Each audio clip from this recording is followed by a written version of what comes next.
시작 발언을 통해서 국민 여러분께 제일 먼저 드리고 싶은 말은 무엇인지 한번 들어보죠. 국민의힘 김문수 후보부터 발언하시죠. 예, 국민 여러분, 저는 일자리 대통령이 되겠습니다. 안녕하세요. 이준석입니다. 중국의 위협이 맹렬합니다. 저 이준석이야말로 압도적 새로움, 미래를 연 선택입니다. 감사합니다. 기호 1번 더불어민주당 이재명 후보 말씀하시죠. 존경하는 국민 여러분, 더불어민주당 대통령 후보 이재명입니다. 오늘은 5.18 광주 민주화운동 45주년이 되는 날입니다. 한강 작가가 이런 의문을 가졌다고 합니다. 과거는 미래를 도울 수 있을까? 죽은 자가 산 자를 구할 수 있을까? 그렇습니다. 80년 5월 광주는 2024년 12월에 대한민국을 구했습니다. 그리고 희망을 새롭게 만들어내고 있습니다. 오늘의 이 내란을 극복하는 우리의 노력도 결국 다음 미래 세대들을 구하게 될 것입니다. 이번 선거는 대한민국의 미래를 결정하는 정말 중요한 선거입니다. 누가 대통령이 되느냐가 아니라 어떤 나라가 되느냐가 결정되는 순간입니다. 유능한 국민의 일꾼, 유용한 도구를 뽑아서 새로운 대한민국, 진짜 대한민국을 꼭 만들고 싶습니다. 먼저 권영국 후보부터 답변해 주시죠. 지금 이 토론 사실상 1대3 구도입니다. 세 후보 모두 무조건 성장을 외치고 있습니다. 불평등을 갈아엎겠습니다. 감사합니다. 이준석 후보 답변해 주시죠. 예, 저성장은 모두에게 고통입니다. 그런데 이재명 후보는 호텔 예약을 취소해도 돈만 돌면은 경제가 살아난다며 돈풀기식 괴짜 경제학을 말씀하셨습니다.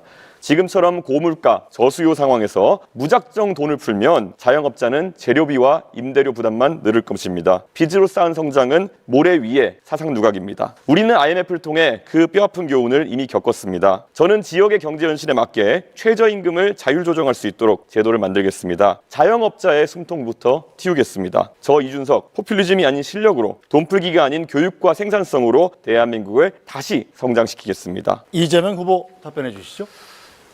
네, 권영국 후보님 말씀 들었는데 1대3 아니니까 너무 외로워하지 마십시오. 네. 성장을 해야 분배도 있고 또 분배가 없는 성장은 있을 수가 없죠. 지금 말씀들 다 하신 것처럼 지금 마이너스 성장을 하고 있습니다. 1분기에 0.2% 마이너스 성장을 했다고 하고 그중에 특히 내수가 2분기째 마이너스 성장이라고 합니다. 즉 국내 내수 경기가 완전히 죽었다는 얘기죠. 결국 그러다 보니까 골목이 다 망하고 있고 이 서민들의 주머니가 비어가고 자영업자들은 매출이 줄어서 가게들이 비어가고 있습니다. 망하고 있습니다. 대책을 세워야 되겠죠. 단기 대책, 장기 대책이 있을 겁니다. 단기적으로는 지금 당장 서민 경제가 너무 어렵기 때문에 정부가 역할을 해야 됩니다. 원래 가계, 기업, 정부 이 3개 영역이 적정한 자기 역할이 있는데 이런 불경기에는 정부가 조정 역할을 해줘야 되는 것입니다. 곧바로 가능한 범위 내에서 추경을 해서 서민 경기를, 내수 경기를 살리는 게 중요하겠습니다. 두 번째로 이제 장기 대책이 필요한데 이제 지역 계속 지속적으로 성장률이 떨어지기 때문에 이제 성장 동력을 회복해야 됩니다.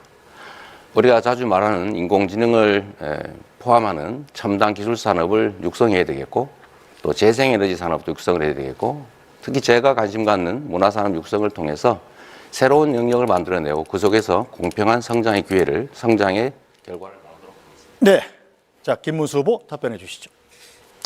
예, 저는 우선 민생경제 활성화 방안으로서 가장 경기에 민감한 자영업자 소상공인들의 일자리를 지키도록 하겠습니다. 권영국 후보부터 발언 시작하시죠. 예, 김문수 후보에게 묻겠습니다. 네. 윤석열 씨가 12월 3일 내란의 우두머리라는 사실 인정합니까?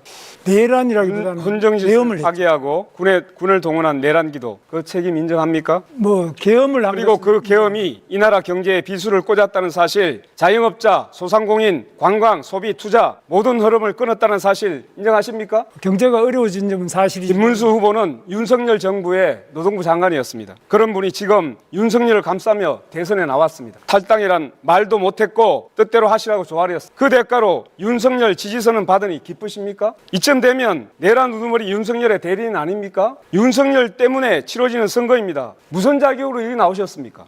분명히 말씀드립니다. 국민 앞에 석고대죄하시고 사퇴해야 하는 것 아닙니까? 답변해 보시죠. 지금 말씀이 좀 과한데요. 윤석열 대통령의 계엄은 잘못되었고 제가 알았다면 당연히 말렸겠습니다. 그러나 그게 내란이냐 하는 것은 지금 현재 재판 중이고 그런 부분에 대해서는 여러 가지로 판단이 많이 남아 있습니다. 또 이 계엄으로 인해서 지금 우리 소상공인이든지 경제가 어려워진 점은 사실입니다. 그러나 그에 못지않게 또 김문수 그동안 의원님. 계속 탄핵이다. 김문수 의원님, 이런 많은 어려움 잠깐 때문에 제가 말씀드리겠습니다. 30초 보장을 해주셔야죠. 지금 이것은 총량제입니다. 김문수 의원님, 지금 변명으로 일관하고 있잖아요. 얼마나 내란이 아니라니요. 헌법재판소에서 8대 0으로 내란이라고 분명히 얘기하고 있지 않습니까? 비상계엄이 헌법 위반된다고 분명히 얘기하고 있지 않습니까? 헌법재판소에서 내란은 뺀 거 모르십니까? 잠깐만 기다리세요. 네. 헌정을 유린한 정권이 내란이 아니고 뭡니까? 아니, 그 그거- 책임에서 빠져나오는 태도 이거 계속 보이시겠습니까? 헌법재판소에서 내란으로 원래 국회에서 소추를 했다가 국민 여러분. 소추장에서 내란은 뺐습니다. 여러분, 그래서 윤석열을 탄핵이 지금까지 비호하신 분이 누구입니까? 아니, 얼마나 비호가 화가 납니까? 근데 우리 권영국 얼마나 의원께서 답답하십니까? 말씀을 사장님, 경제 토론 똑바로 아닙니까, 해야죠. 이거? 네. 네. 자, 이렇게 하겠습니다. 자, 경제 분야고요. 지금 주제는 저성장 극복과 민생 경제 활성화 방안입니다. 간단히 안내를 드리면 각자 후보원들마다 6분 30초의 개인 시간이 있고 개인 시간 안에서 답변도 하시는 것이기 때문에 자신의 시간을 하기 싫으시면 답변을 안 하시면 됩니다. 답변하시는 시간도 개인 시간에서 차감됩니다. 네, 권영국 후보. 마지막으로 정리하겠습니다. 이 부분.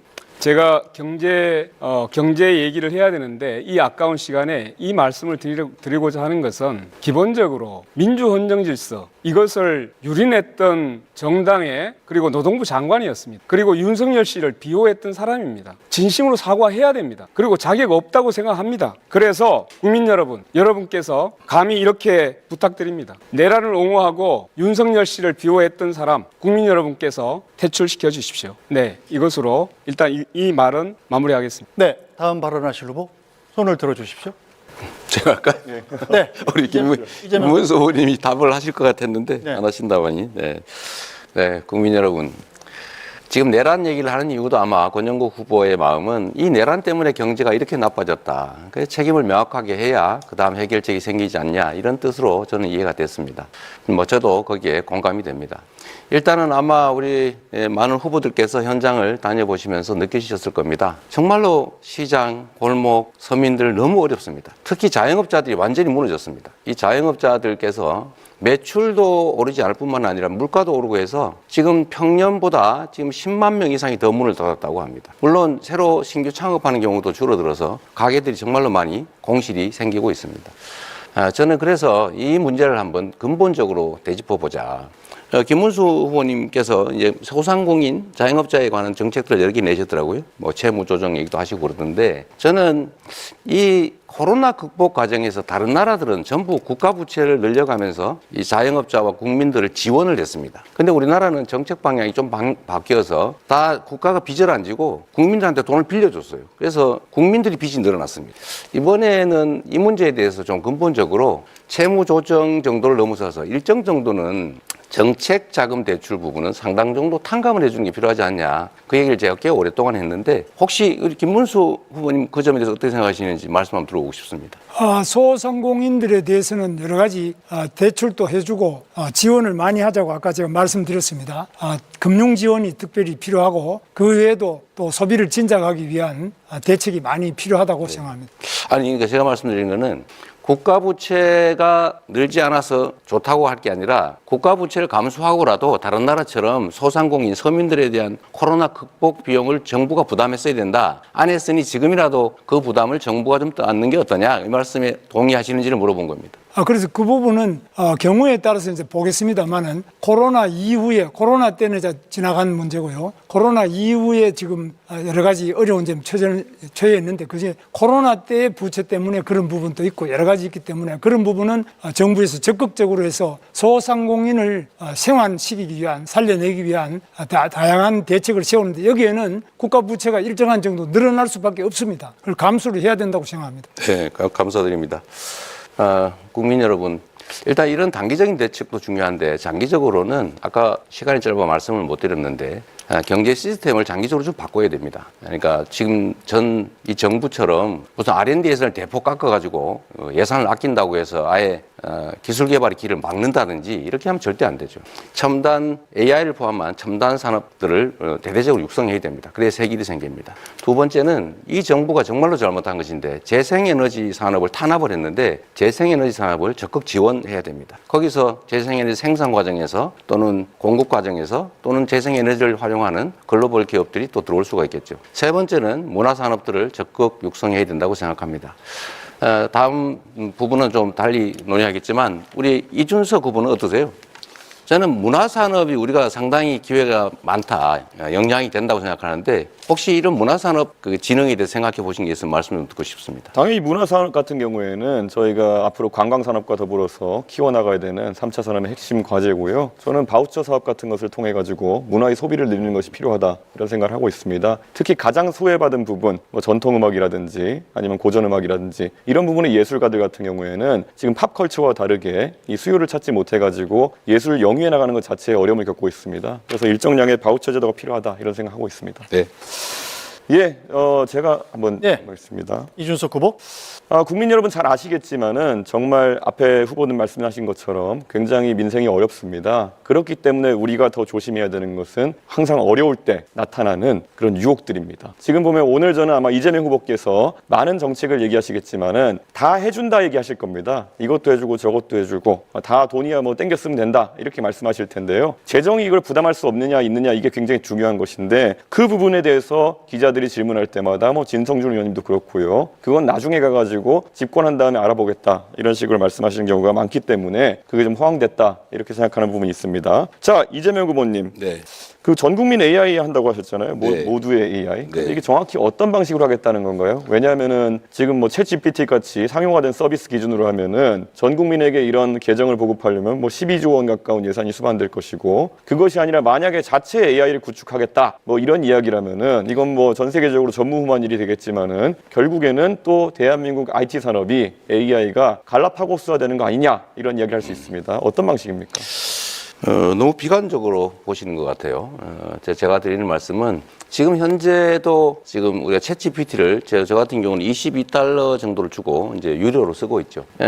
국내 데이터를 기반으로 한 우리 독자적인 이 LLM을 만들어내면 큰 비용이 개발 단계는 들겠죠. 그래서 해야 될 일입니다. 소위 소버린 AI라고 보통 부르잖아요. 거기에 개발을 집중해서 우리 국민들은 최소한 전자계산기를 쓰듯이 이런 챗GPT를 무료로 쓸 수 있게 하겠다. 근데 생각하는 것만큼 뭐 12조 원이 들거나 그러지는 않을 겁니다. 그러면 개발했을 때 그 개발 주체를 지정해서 뭐 입찰을 할 겁니까? 아니면 잘 만들어진 걸 뭐 고르겠다는 겁니까?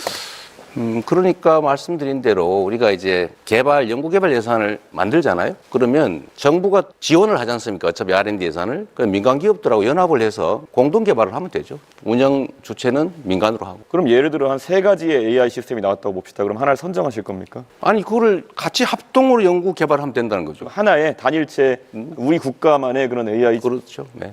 천하통일해서 하나를 만들겠다 이런 말씀이십니까? 가급적이면. 그럼 민간에서 하는 걸 막을 필요는 그렇게 해가지고 어떤 AI 파운데이션 모델이 나올지는 잘 모르겠습니다만은 이거 외에도 보면 지금 이재명 후보에 대해서 많은 지적이 들어오는 게 호텔 경제 이야기를 들어보셨습니까?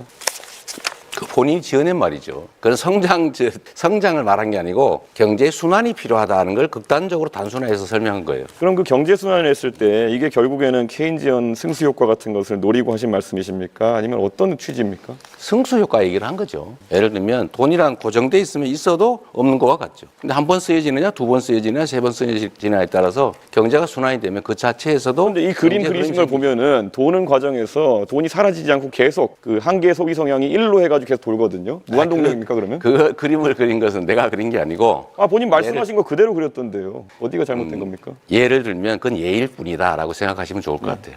근데 그때 잘못됐다 생각하셨다면 왜 며칠 전에 또 하셨어요? 저는 왜 잘못됐습니까? 그럼 그렇게 1로 계속 돕니까 소비 성향이? 일로 돌지는 않죠. 그건 극단적인 예를 한번 들어본 거라니까요. 왜 그렇게 단순하세요? 단순하게 말씀하셨잖아요. 근데 이걸 이해하기 쉬우라고 단순하게 말한 거예요. 호텔이 취소한다는 부분까지 완벽하게 그림의 말씀하시지 않습니까? 그럼요.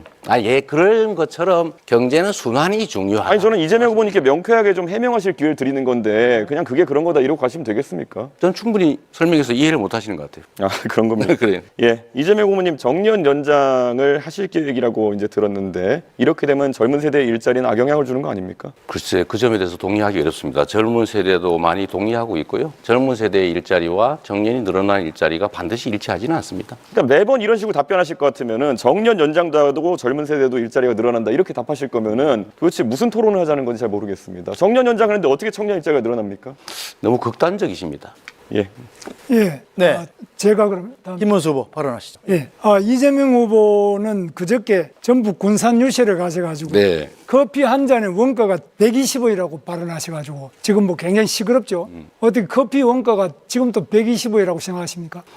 역시 이것도 하나의 예인데 이 말에는 맥락이라는 게 있죠. 제가 말씀드린 것은 커피의 원재료 값은 제가 말씀드렸던 2019년 봄경 정도에는 120원 정도 한 게 맞아요. 거기는 인건비나 또는 시설비 같은 게 감안되지 않은 거죠. 그러니까. 원료값이 이 정도 드니까 가게를 바꿔서 지원해 줄 테니 새로 만들어서 닭죽을 파는 것보다는 더 나은 환경에서 더 나은 영업을 하도록 지원해 주겠다. 이 말을 한 건데 그 말을 떼내가지고 그렇게 왜곡하시면 아니, 그 말씀이 아니고 제 말씀은 그러면 닭죽 파는 사람들에 비해 가지고 커피가 굉장히 돈이 폭리를 취하는 것처럼 이렇게 돼서 굉장히 분노를 많이 하고 있는데 이런 점은 굉장히 저는 안타깝게 생각하고요. 그러니까 원가 자체가 뭔지에 대한 부분이 그렇고 그것만 넘어가겠습니다. 넘어가지 마시고요. 그다음에 기회가 있으니까. 예, 제가 조금 질문하겠습니다.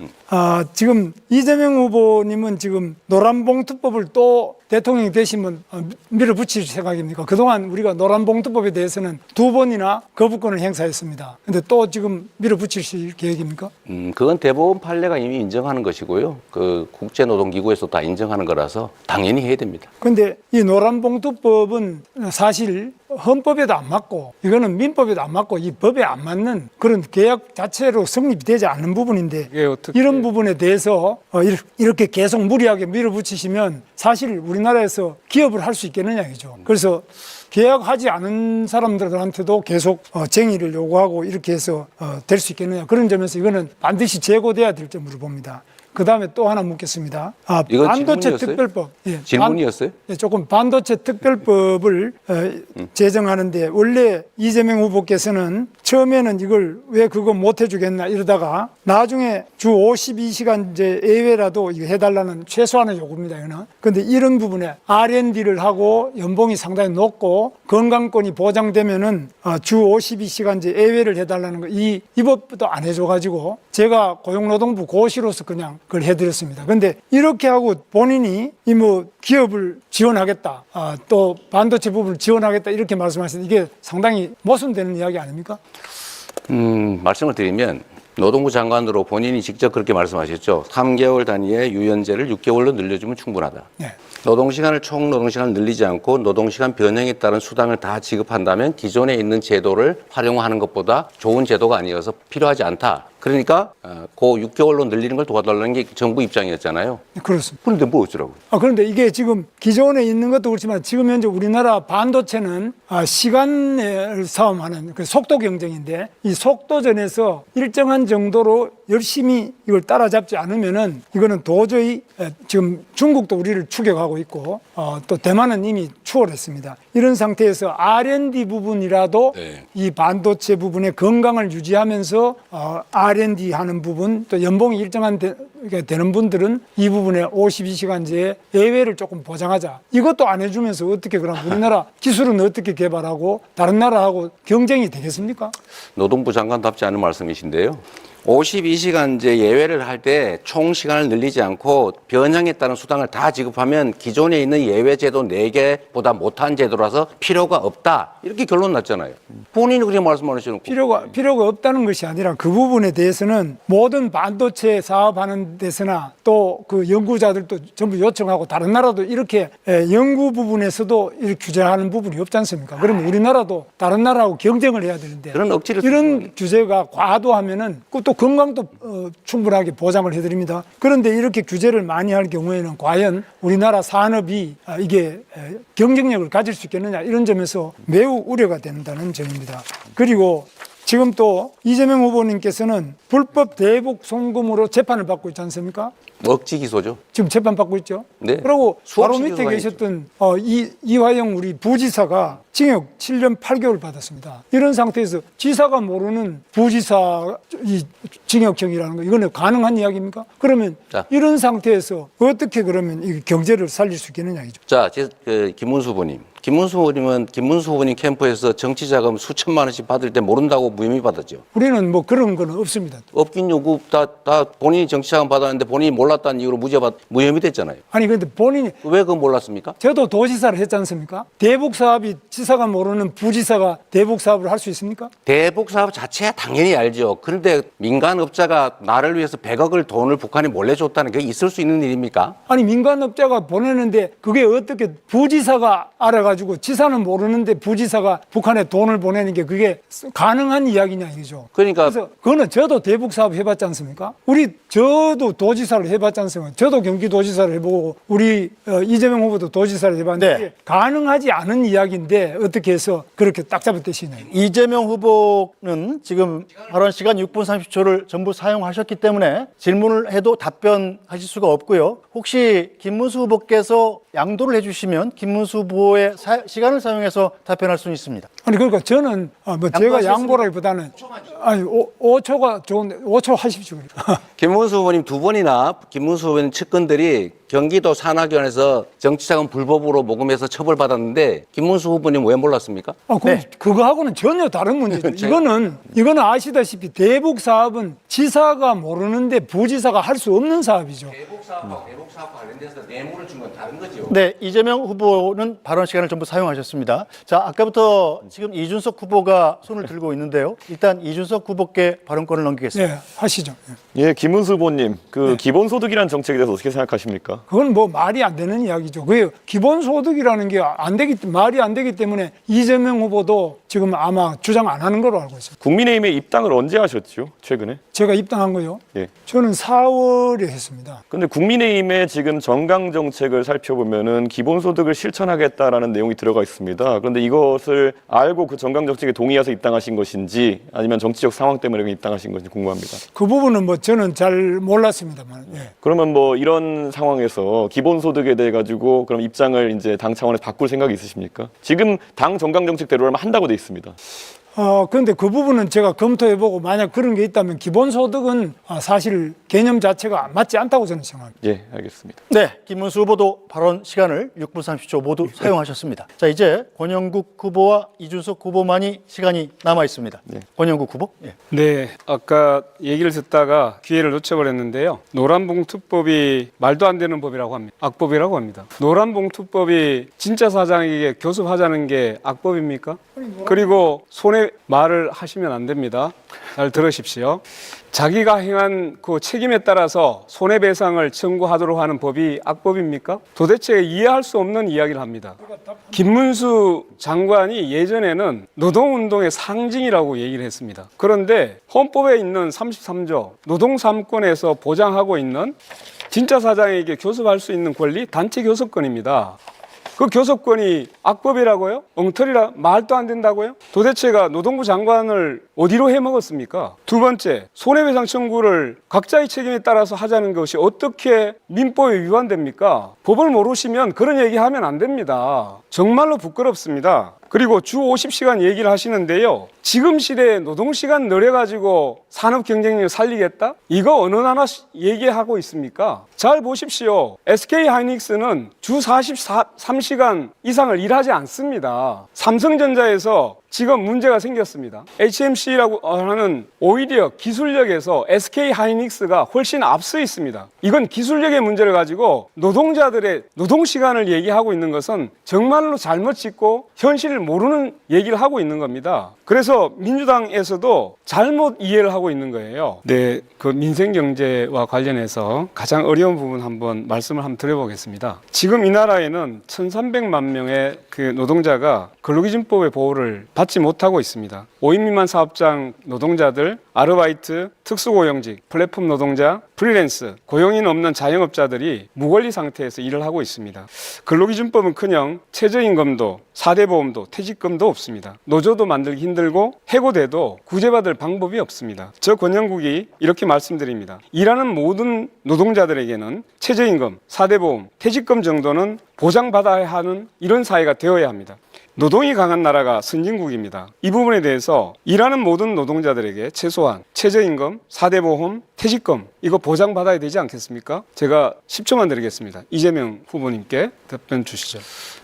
앞으로 당연히 그런 방향으로 가야죠. 다만 경제력이 감당할 수 있느냐 문제일 텐데 저는 우리 경제력 수준이 지금도 어느 정도는 되고 지금 하자는 건 아니고 경제력 수준을 좀 더 올려서 그게 가야 된다고 생각합니다. 네네. 네. 예, 최근에 양당에서 4.5일제, 주 4.5일제 하겠다는 이야기를 하고 민주당 같은 경우에 4일제까지 가겠다 이런 말씀을 하고 계시는데요. 저는 궁금한 것이 임금의 감소가 없는 주 4.5일제를 어떻게 하겠다는 것인지 말 그대로 기업에게 온팡지게 다 넘기겠다는 건 아닌지 이재명 후보 입장이 궁금합니다. 10초 드리겠습니다.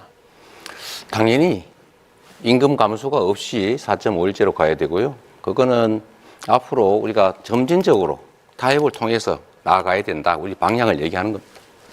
예, 지금 확인하신 것처럼 이재명 후보는 어떻게가 빠져 있고 그냥 이렇게 하겠다 저렇게 하겠다 이런 말씀만 하고 있습니다. 원래 사람들이 어려울 때 옆에 사이비 종교가 다가오는 것처럼 가장 위험한 형태의 사람이다 말씀드리겠습니다. 이재명 후보 공약 발표하시죠.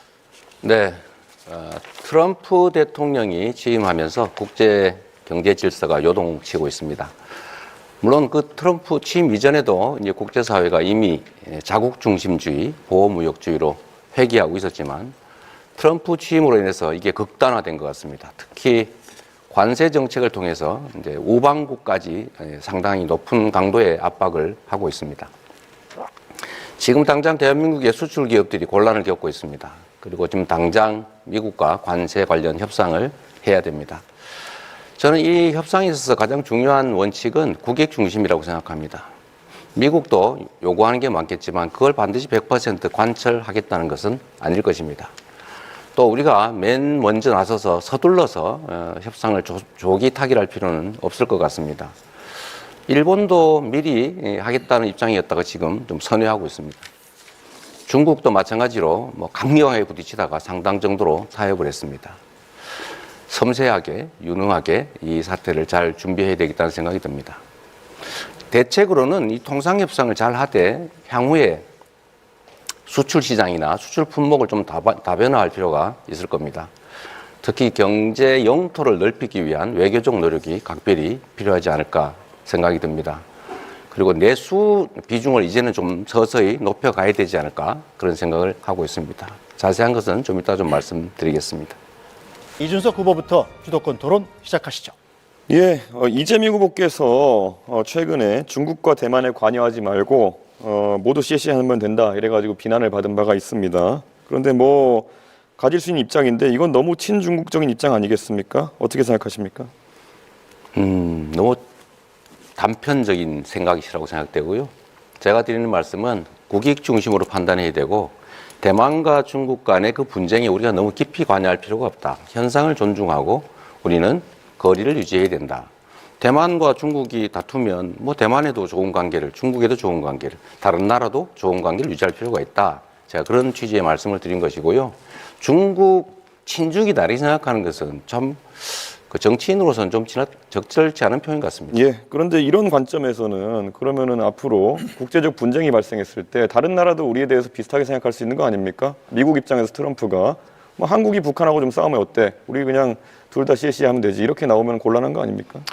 일반적인 사례와 특수 상황에 대한 사례를 좀 구분하시면 좋을 것 같아요. 뭐든지 극단화시키는데 지금 통상적인 외교와 통상적인 무역 그리고 통상적인 국제관계의 얘기를 한 것이고 침략을 한다든지 전쟁이 벌어진다든지 하는 상황이 벌어졌을 때는 그 상황 또 다른 것이죠. 계속 말을 돌리고 계신 게 잠깐만 제가 답변할 때 좀 하게 하고 하시죠. 네, 답변 30초 시간을 보장하셔야 그래서 됩니다. 그런 점들에 대해서는 극단적으로 좀 판단하지 않으시면 좋겠습니다.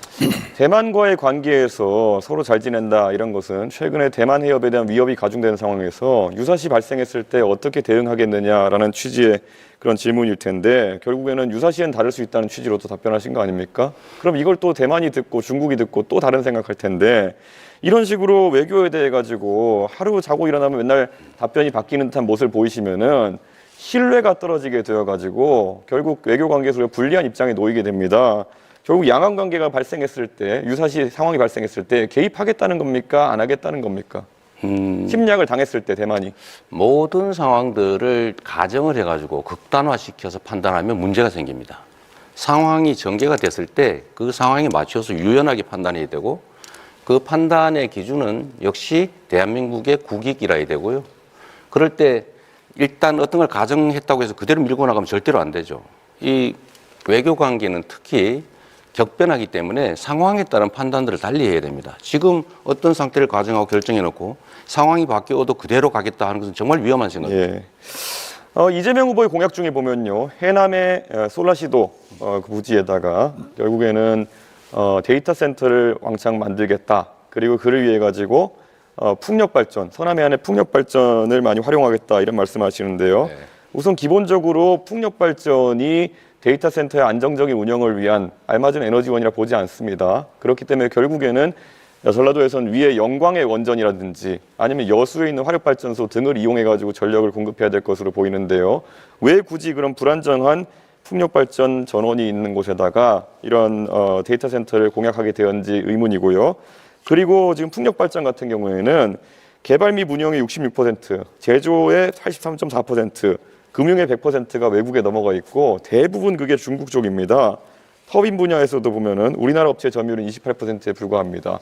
그런데 이런 식으로 전력 생산 단가도 높고 실제로 중국이 많이 장악하고 있는 풍력발전 시장에 대해 가지고 계속 이렇게 우호적인 발언하는 이유가 무엇인지 궁금하고요. 풍력발전 같은 경우에는 태풍이 불어서 25m/s 이상의 바람이 불게 되면은 가동을 중지해야 됩니다. 그런 데이터 센터의 기본적인 조건이 뭐냐면은 안정적인 전력 공급입니다. 그럼 아까 말했던 것처럼 영광에서 여수에서 전력 끌고 와야 되고 데이터 케이블 같은 것도 부산에서 끌고 와가지고 이걸 해야 되는데 도대체 중국을 위한 것이 아니라면은 이게 누구를 위한 것입니까? 자꾸 저를 친중으로 한번 몰아보려고 애쓰시는 것 같은데 매우 부적절하다는 생각이 들고요. 원래 이 데이터 센터들은 기본적으로 재생에너지를 쓰는 게 지금 표준이죠. 재생에너지는 기본적으로 간헐성이라고 하는 불규칙성이 본질입니다. 그래서 이 SS라고 하는 시스템을 넣는 거죠. 에너지 스토리지 시스템을 만들어서 많을 때는 저장하고 적을 때는 공급하고 또 기저전력도 공급할 수 있기 때문에 불가능하다 생각하는 것 자체가 좀 잘못된 생각인 것 같습니다. 그러니까 그 ESS라는 것도 하루 이틀 버티고 2, 3일 버티는 것이라서 제가 구체적으로 태풍 같은 상황이 발생해가지고 4, 5일 동안 만약 풍력발전기가 가동하지 않게 되면은 계통 자체가 흔들리게 된다라는 말씀을 드리는 건데 그렇게 자꾸 피상적으로 말씀하시면은 토론이 되지 않습니다. 이재명 후보께서 옛날에 2023년에 윤석열 대통령이 미국의 대중국 반도체 판매 통제욕을 수용하면은 직권남용이다 이렇게 말씀하셨습니다. 형사적 죄가 된다고 말씀하신 건데요. 이런 미국의 요구에 대응해야 된다. 결국 불응하라는 얘기인데요. 사실 이렇게 얘기하실 것 같으면 최근에 HMM의 본사 이전이라든지 이런 것에 개입하시는 것도 직권남용죄에 해당할 수 있다 이렇게 볼 수 있을 텐데요. 왜 윤석열 대통령은 기업에 대해서 얘기하면 직권남용이고 이재명 후보는 할 수 있다라는 입장인지가 궁금합니다. 네, 이재명 후보. 네, 자 이준석 질문하신 거예요? 후보의 주도권 시간이 끝났기 때문에 자 다음 이제 이재명 후보의 주도권 토론 시간입니다. 답변부터 알겠습니다. 시작하셔도 됩니다. 네, 뭐 별로 중요하지 않은 얘기라서 간단하게 말씀을 드리면 제가 강제로 하겠다는 게 아니고 수출 금지는 강제죠. 부산으로 이전하도록 유도하는 것은 강제가 아니죠. 그런 구분을 좀 하시는 게 좋을 것 같고요. 이 관련이 있어서 미리 좀 말씀을 드리는데 뭐든지 극단적으로 단정하고 전제를 왜곡해서 질문을 하거나 주장을 해요. 예를 들면 제가 말씀드린 것은 경제는 순환이다. 이걸 설명한 거지 그렇게 하겠다라고 한 게 아닌데 그렇게 하면 안 된다 이렇게 주장하잖아요. 그거 잘못된 거죠. 이게 국민의힘 출신들의 일반적 특성인지는 모르겠는데 김문수 후보도 비슷하시더라고요.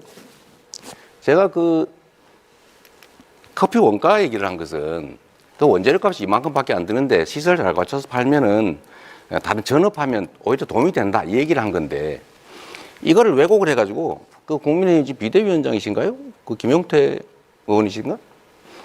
다운표를 쳐가지고 이재명 후보가 원가가 120원인데 비싸게 판다. 비싸게 팔고 있다. 라면서 자영업자를 공격했다고 왜곡 조작을 했더라고요. 좀 그러지 않으면 좋겠다는 생각이 들고요. 그 다음에 아까 이게 경제가 그냥 정부 재정을 투자하면 효과가 없다 이런 취지의 말씀을 하시는데 제가 그냥 질문은 아니고 그냥 주장이에요. 뉴딜이라고 들어보셨는지 모르겠어요. 이 경기가 침체가 되면 정부가 재정을 투자해서 그냥 일자리도 만들고 무료로 그 지원도 하고 이렇게 해서 경제가 다시 활력을 찾지 않습니까? 이거는 기본이다. 정부 재정의 역할, 금융의 역할이라고 하는 것은 본질적으로 있는 거죠. 그 말씀 드리고 아까 주제에서 가능하면 벗어나지 않는 질문을 한번 드려보겠어요. 김문수 후보님. 네. 지금 이 경제가 대한민국 경제가 마이너스 성장, 0% 성장 이렇게 된 데에 대해서 국민의힘의 책임, 또 윤석열 정권의 주무장관으로서 책임감 느끼거나 아니면 죄송하다는 생각 안 드십니까? 저희는 매우 죄송하게 생각하고 또 어려운 점이 많지만 이재명 후보의 책임도 매우 크다. 그래서 이재명 후보께서는 우리가 하려고 하면은 전부 반대를 합니다. 그래서 기껏 만들어내는 것이 노란봉투법, 중대재해처벌법, 반도체 특별법 이런 것도 반대하시고요. 지금 본인이 약속한 것도 전부 어깁니다. 그러니까 경제가 살아날 길이 없습니다. 지금 대통령도 잘못한 것이 계엄이라든지 이런 것은 반대합니다만 충분히 들었고요. 법을 자꾸 이상한 법을 만들어가 기업을 할 수 없게 만듭니다. 그래서 지금 기업들이 해외로 계속 빠져나갑니다. 30초를 넘어가면 주도권을 가진 후보가 제지할 수 있습니다. 일단은 국민의힘에서 뭘 하려고 했는데 민주당이 뭘 막았다는데 구체적으로 예를 한번 들어봐 주시면 좋겠고요. 두 번째로 지난 3년간은 민주당이 그나마 뭘 하려고 하면 정부가 다 반대했지 정부가 하려고 하는 걸 민주당이 막았던 기억이 별로 없어요. 이제 일단 그 말씀 하나 드리고요. 제가 직접 묻고 싶은 건 이겁니다. 이 통상 문제에 관해서 이게 한덕수 총리도 역시 일종의 정치적 공동체 아니었습니까? 그렇습니다. 책임을 같이 져야 될 텐데 지금 대미 관세 협상과 관련해서 이분이 그렇게 말씀하셨어요. 트럼프 대통령이 자랑스러워할 협상을 했다 이렇게도 얘기하고 또 한 번은 원래 무역과 안보를 분리하는 게 우리 정부의 기본 방침인데 사안의 성격에 따라서 방위비 협정을 다시 할 수도 있다 이렇게 인터뷰를 하셨어요. 이거 바람직한 태도라고 보십니까? 그렇게 하면 안 되는 거 아닌가요? 네, 그 부분에 대해서는 여러 가지 문제 제기를 하시는 것도 좋지만은 제가 이제 이재명 후보께서 제일 정말 제가 간곡하게 당부드리고 싶은 것은 지금 최상목 부총리도 이제 한덕수 총리가 그만두면 최상목 부총리가 통상을 맡아야 되는데 계속 탄핵한다 그래서 그것도 그만뒀지 않습니까? 그러니까 사람이 일을 할 수가 없어요. 총리 탄핵하고 대통령 탄핵하고 또 경제부총리 탄핵하고 계속 탄핵해서 또 법은 아까 말씀드린 우리가 하자는 거 안 해준 거 없다 그러는데 그동안 얼마나 많은 법을 안 해줬습니까? 잠깐만요. 그거는 제가 여기서 말씀드릴 필요 없이 국회에서 더 잘하시죠. 너무 무책임한다는 생각이 드는데요. 지금 이게 미국 대통령이 자랑스러워할 협상이다 이렇게 얘기한 거는 퍼주기 하겠다는 취지인데 이런 점에 대해서 책임을 좀 지는 게 중요하다는 생각이 들고요. 또 한 가지는 이런 것도 제가 한번 여쭤볼까 싶습니다. 지금 서두르면 안 되는 거 아닙니까? 네. 그런데 지금 정부 구성도 안 되는데 왜 이렇게 서두르는 거예요? 서두르는지 자칫 잘 모르십니까? 서두른다기보다는 여러 가지 애로를 신속하게 해결하자 이런 거지 그 서두른다 이렇게 표현하시는 거예요. 그런 거는 정부 정책을 집행하는 게 통상 문제는 매우 심각한 주제인데 그거를 그냥 일상적인 잡무 처리하듯이 생각하시면 안 될 것 같은 생각이 들고요. 권영국 후보님, 네. 이 문제에 관심이 많으실 것 같은데 네. 저는 이 관세 협상에 있어서는 사실은 미국도 그렇게 압도적 우위에 있는 상황은 아니라고 보여져요. 그들도 급하지 않을까. 지금 부과한 관세 그 자체를 100% 그대로 유지하기는 좀 어려울 거예요. 그러면 결국 협상의 여지가 있다는 생각이 들고 서두르지 말아야 된다. 신중하게 해야 된다. 그다음에 특히 민간 기업의 투자라든지 또는 정부의 정책이라든지 이런 것들 좀 모아서 우리가 협상 카드도 좀 만들어야 된다고 생각하는데 좀 그런 문제에 대해서 혹시 고민해 보신 바가 있으시면 좀 말씀해 주시면 좋겠습니다. 예, 지금 그 트럼프의 관세 정책은 굉장히 변화가 많습니다. 그 실질적으로 여러 이제 처음에 뭐 중국에 대해서도 엄청난 관세 폭탄을 터뜨렸다가 중국에서 국채를 팔기 시작하니까 굉장히 위협을 느꼈죠. 그래서 결국은 중국에 대해서도 유예하고 협상하자 이렇게 나왔습니다. 그리고 아까 제가 초두에 말씀드렸지만 캐나다, 호주, 멕시코 이런 데서는 국민들하고 소통하면서 이 관세의 부당성에 대해서 같이 맞서 싸움을 했죠. 그러니까 이게 지금 트럼프에 대해서는 현재로서는 굴복하는 것이 아니라 버텨내면서 맞서 싸우는 것이 매우 중요하다는 말씀을 일단 드립니다. 네. 자, 이제 김문수 후보 주도권 토론 시작하시죠. 예, 이재명 후보에게 묻겠습니다. 네. 제가 볼 때는 통상 문제를 해결하기 위해서는 대통령의 외교적 신념 네. 그리고 국제사회에서 얼마나 신뢰하느냐 이게 매우 중요하다고 봅니다. 네. 그런데 우리 이재명 후보께서는 성남시장을 할 때 2017년에는 네. 미군 철수를 각오하고라도 경제 파탄을 불러오는 사드 배치를 철회해야 된다 그러시고 또 그 다음에 2023년 당 대표 시절에는 싱하이밍 주한 중국 대사와 한미 외교 정책에 대해 이재명 대표가 그 자리에 싱하이밍 대사가 그 잘못된 판단이다. 나중에 반드시 후회할 것이다는 이런 협박성 발언을 했는데도 그 자리에서 반대를 못하고 반박을 못하고 그냥 물러섰어요. 그 다음에 또 중국과 대만 사이의 문제에 대해서도 그게 2024년 당대표 시절입니다. 우리랑 무슨 상관이냐.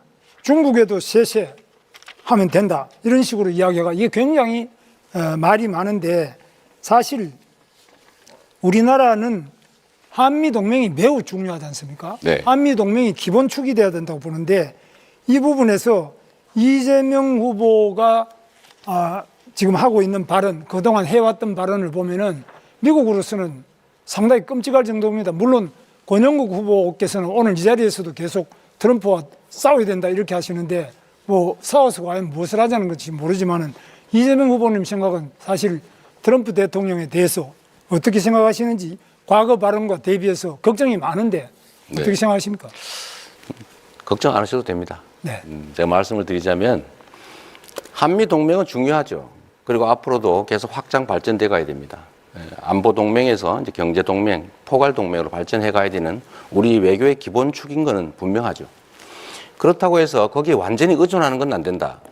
우리가 중국이나 러시아와 관계를 완전히 또 배제하거나 적대적으로 일부러 갈 필요는 없다. 제가 그 말씀을 드리는 것이고 외교는 언제나 국익 중심으로 실용적으로 접근해야 된다. 이 말씀을 그렇게 드린 겁니다.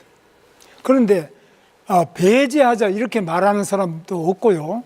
그래서 우리는 한미 동맹을 기본축으로 할 때라야만 또 미군이 우리 한반도에 한국에 주둔할 때라야만 우리와 중국도 우리를 외교 상도로서 제대로 대하지. 만약 미군도 없고 우리는 핵도 없고 아무도 없고 동맹이 없다 이럴 때는 중국이 과연 우리나라를 제대로 대접을 하고 또 상대를 하겠느냐 이런 점에서 한미 동맹이 기본축이고 또 쉽게 말씀드리자면 6.25 때도 중국 공산당은 우리나라에 쳐들어와서 우리 적국이었지 않습니까? 미국은 우리를 도와줘가지고 우리 대한민국을 지킨 당사자 아닙니까? 그런데 어떻게 미국과 중국이 같은 수준이 아니잖아요. 그 분명히 그 중국은 북한하고도 가깝지만은 특히 6.25 때 우리 적국이었지 않습니까? 그런 점에서 그 아주 비슷하게 보고 중국도 중요하다, 러시아도 중요하다, 미국도 중요하다 이건 아니죠. 그러니까 비중이라는 걸 당연히 고려해야죠. 똑같이 한다 그런 게 아니고요. 왜 그렇게 받아들이는지 이해가 안 되는데 한미 동맹이라고 하는 것은 대한민국 외교 안보의 기본축이다. 네. 발전시켜야 된다. 심화시켜야 된다. 분명하고요. 한미일 협력체제, 안보 협력도 반드시 필요하다. 그러나 그렇다고 해서 거기에 완전히 몰빵, 올인해서는 안 된다. 중국과 러시아의 관계도 우리는 중요하기 때문에 잘 관리해야 된다. 이 말씀을 드리는 것인데요. 너무 자꾸 극단화시키지 말라니까. 이 외교라는 게 얼마나 섬세하고 예민한 문제입니까? 좀 이렇게 여유 있게 유동성 있게 실용적으로 실사구시적으로 접근할 필요가 있다는 말씀을 다시 한번 드립니다. 자, 그러면 이재명 후보께서는 북한의 핵에 대해서는 네. 어떤 해법을 가지고 있습니까? 제가 가지고 있는 해법은 북한의 핵에 대한 것은 미국과 협력해서 미국의 주한미군이 주둔해서 있고 또 미국의 핵 잠수함이나 전략 전폭기 같은 것 또 괌에 주둔하는 미군이나 주일 미군 이런 부분들이 전부 연대해서 북한의 핵에 대응할 수 있는 2중, 3중의 방어막을 치고 방어뿐만 아니라 필요할 때는 북한의 네. 그 핵심적인 지휘부를 완전히 괴멸시킬 수 있는 바로 보복 타격 이런 것들을 확실하게 우리가 확보할 때라야만 우리 안보가 유지되고 안보가 경제 아닙니까? 네. 안보가 없는데 통상이 어디 있고 경제가 어디 있습니까? 그런 면에서 어떻게 생각하십니까? 지금 이제 복잡하게 설명하신 거를 보통 우리는 핵 억지 확장이라고 그러죠. 네. 지금 그건 이 한미 간에 충분히 협의가 돼서 이미 상당 정도 장치들이 만들어져 있습니다. 그리고 한반도 핵은 우리는 기본적으로 북이 핵을 가지고 있으니까 우리도 핵을 갖자 이런 방식으로는 일본도 핵무장하고 동남아도 핵무장하고 해서 핵 도미노 현상을 부르기 때문에 쉽지가 않고 두 번째로는 이 미국이 승인할 리도 없고 국제 핵 확산 조약을 탈퇴하고 북한처럼 경제 제재를 견뎌야 되기 때문에 그렇게 해서 할 수는 없는 거죠. 그러니까 가능한 범위 내에서 재래식 군사력을 최대한 확장을 하고 미국의 핵 확장 억지력을 최대한 우리가 함께 공유하고 그런 방식으로 지금까지 왔고 앞으로도 그렇게 가면서 한반도의 핵을 비핵화하는 방향으로 우리가 목표를 정하고 가야죠. 그래서 그런 점에서 뭐 비핵화는 지금 매우 어려운 상태입니다만 저는 이제 핵 균형으로 가져가야 된다 이렇게 보는데 지금 그렇게 하려면 한미 동맹이 기본 축이 돼서 이것을 강화해야 되는데 계속 반미 발언을 계속하고 그걸 두둔하고 또 지금 그런 진보당 같은 경우는 확실한 반미 아닙니까? 우리 여기 뭐 권영국 후보께서도 네, 자 김문수 후보 주도권 시간 6분 30초를 모두 사용하셨습니다. 자 규칙이 최소한 두 분께 질문을 하셔야 됩니다.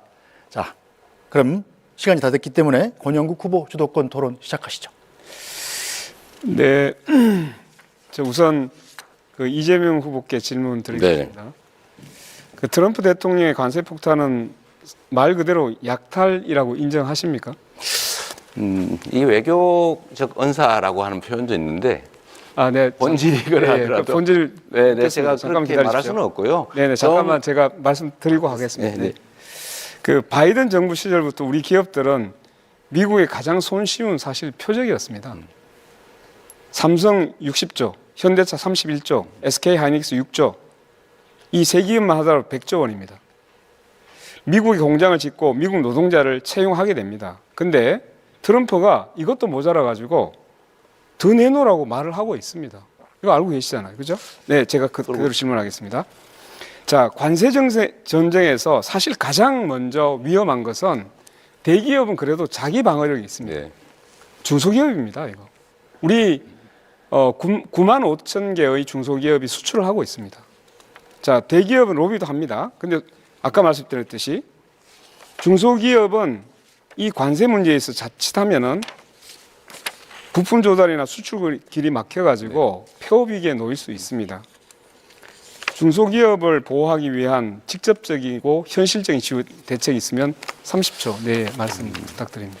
말씀하신 것처럼 미국이 저는 미국의 기본적 전략이 미국 국민들에게도 수용이 잘 안 될 거라고 생각해요. 지금처럼 소프트 파워를 다 갉아먹으면서 미국에 대한 신뢰, 믿음 이런 것도 다 갉아먹으면서 이런 식으로 하는 거 오래 못 갈 거라고 봅니다. 결국 어느 시점에서는 제동이 걸릴 텐데 그때까지 잘 견디는 게 중요하고요. 두 번째로는 재벌 대기업들도 사실은 잘 못 견뎌내고 있어요. 결국 정부가 나서야죠. 정부가 나서되 관세 협상 자체만 가지고 부족하기 때문에 다른 요인들 한꺼번에 네. 협상을 좀 해야 제가 됩니다. 질문 더 드리겠습니다. 아까 말씀드렸듯이 그 중소기업이 이제 이 관세 문제가 어떻게 될지 모르기 때문에 네. 관세가 잘못됐을 때 중소기업이 쓰러지면 여러 가지 문제가 생깁니다. 이때 가장 피해를 받는 것이 노동자입니다. 그렇습니다. 그러면 여기에 대비해서 노동자의 보호 대책 있으면 좀 말씀해 주시죠. 그러니까 미국의 수출이 줄어드는 것 자체가 매출이 줄어들고 노동자들의 환경을 위협할 텐데, 그래서 제가 말씀드리는 것이 일단 대미 통상 협상은 잘 해 나가야 되겠지만 좀 길게 보면 결국 수출 국가 또는 수출 품목을 좀 다변화할 필요가 있다. 그리고 아까 말씀드린 외교 영역에서 경제 영토를 넓히기 위한 중국과 러시아의 관계도 이렇게 적대적으로 갈 필요는 없다라고 말씀드리는 게 사실 그런 대안 때문이죠. 네, 좋습니다. 하나만 더 추가를 해야 될 것 같습니다. 네. 여러 가지 이제 다자 외교, 뭐 다변화 이런 불구하고 관세가 잘 풀리지 않았을 때 네. 국가가 아까 이제 주도적으로 뭔가 문제를 풀어야 네. 한다고 했는데, 이런 이제 일자리나 이런 것이 일시적으로 여러 가지 문제가 생겼을 때 실업에 대한 완충지대를 만들어야 될 필요가 있습니다. 그래서 민주노동당이 바로 이런 이제 실업들이 발생했을 때 국가가 일자리를 만들어주는 국가 일자리 보장제를 우리는 주장해오고 있습니다. 네. 이 문제에 대해서 함께 잘 검토해 주시길 바라겠습니다. 네. 여기까지 묻고요. 제가 김문수 후보님께 묻겠습니다. 네. 그 관세 유예가 되면 좋겠지만 미국이 다른 나라들은 그대로 두고 한국만 유예하길 기대하기는 어렵다라고 말하신 적 있죠. 네, 이게 신문에 나왔던데 트럼프가 중국에도 결국 유예하고 협상을 시작했습니다. 다 유예하는데 한국에 대해서 유예하길 기대하기는 어렵다, 이렇게 말을 한 근거가 있습니까? 한국에도 유예할 수가 있고요. 그 부분은 이제 협상을 통해서 더 유예가 될 수 있도록 하겠습니다. 관세의 감축 또는 나중에 현재는 FTA로 거의 관세가 없는 상태입니다만 그런 부분을 더 낮추고 또 유예하고 이렇게 해나가도록 하겠습니다. 아니, 예. 그런데 왜 미국이 다른 나라들은 그대로 두고 한국만 유예하길 기대하기는 어렵다, 이렇게 이야기를 합니까? 차라리 우리도 유예할 수 있어, 이렇게 얘기를 해야죠. 아니, 국회에 나가서는 그 윤석열 내란에 대해서 사과하라니까 꼿꼿했던 김문수 아닙니까? 근데 왜 미국 앞에 가서는 그렇게 약한 모습만 보입니까? 김문수 아닙니까? 미국하고 관계는 신뢰를 바탕으로 해서 당당하고 꼿꼿하게 나가겠습니다. 아, 앞으로 꼿꼿하게 나가겠습니다. 네, 물론입니다. 뭐 미국의 트럼프에 그래서 비해서 우리가 뭐 꿀릴 근데 게 없습니다. 트럼프에 맞서자고 하니까 왜 그걸 반미라고 얘기합니까? 맞서자고 하는 것하고 우리가 당당하게 네, 묻겠습니다. 하나 더 꿀리지 묻겠습니다. 않는 거하고 다르죠. 예, 하나 더 묻겠습니다. 이제 대선이 끝나면 제일 국정과제가 미국과의 협상입니다. 제일 중요할 것 같습니다. 정상회담도 추진해야 되기 때문에 그 협상 대표단을 누가 이끌 것인지 매우 중요합니다. 저는 세 가지 원칙을 지켜야 된다고 생각합니다. 첫째, 국익. 둘째, 경제자주권. 그리고 안보. 매우 중요합니다. 권영국 민주노동당에서는 협상 대표 책임자로 우리 당의 외교 국방 전문가 김종대 전 의원을 내세우려고 합니다. 이재명 후보께 묻겠습니다. 사실 김현종 씨를 아마 내정하고 있는 것으로 보이는데요. 우리가 보기에는 이 경제자주권을 지키는 데 있어서는 여러 문제 비난의 소지가 있습니다. 이 문제에 대해서 어떻게 생각하시는지 말씀 간단히 듣고 두 분께 묻겠습니다. 혹시 협상 대표자를 두 분께서는 준비하고 계신지 묻겠습니다. 우선. 아직은 선거가 계속 중이어서 그걸 준비하기는 사실 어려운 상태고요. 다만 기본적인 방침은 가지고 있는데 말씀하신 것처럼 우리가 싸워서 해결할 수 있다면 싸우는데 또 협상할 건 협상하고 강하게 할 건 하고 약할 건 약하게 또 협상 방법도 상당히 복합적으로 유연하게 배합해야 되기 때문에 뭐 이리적으로 말하기 좀 어려운 측면이 있습니다. 네, 자 권영국 후보께서도 주도권 시간을 모두 사용하셨습니다. 세계 경제가 어렵다고는 하는데 대한민국 경제만 더 많이 어렵습니다. 마이너스 성장이라는 게 상상하기 어렵지 않습니까? 물론 뭐 우리 인구도 줄어들고 여러 가지 복합적인 원인도 있습니다만 제일 큰 원인은 이 윤석열 정부, 국민의힘 정권의 무능, 무책임 때문입니다. 지난 3년 동안 대체 뭘 했나 한번 생각해 보면 기억나는 게 없습니다. 일단은 내수 시장이 완전히 죽었습니다. 아까 우리 권영구 후보께서 그 말씀하셨는데 저희도 세금 안 깎아주려고 노력했죠. 그런데 뭐 안 하면 큰일 날 것 같이 온 동네가 난리가 나서 결국은 재벌만 깎아주는 것은 저희가 막았습니다만 어쨌든 세금을 깎아줘서 재정이 부족해졌고 또 내수시장이 죽고 또 국제 문제 우리가 잘 대응을 못하다 보니까 상당히 어려워진 거죠. 단기적 대응도 해야 되겠지만 장기적으로 성장 동력을 회복해야 됩니다. 그 첫 번째는 AI를 중심으로 한 첨단 기술 산업에 대한 투자 늘려야 됩니다. 정부가 책임져야죠. 두 번째는 지금 전 세계가 기후위기 때문에 재생에너지 사회로 전환되고 있는데 우리는 재생에너지에 대한 대책이 거의 전무하다시피 해요. 재생에너지 관련 산업을 대대적으로 신속하게 키워야 됩니다. 세 번째는 우리가 가진 특장점이 있습니다. 문화적 역량이죠.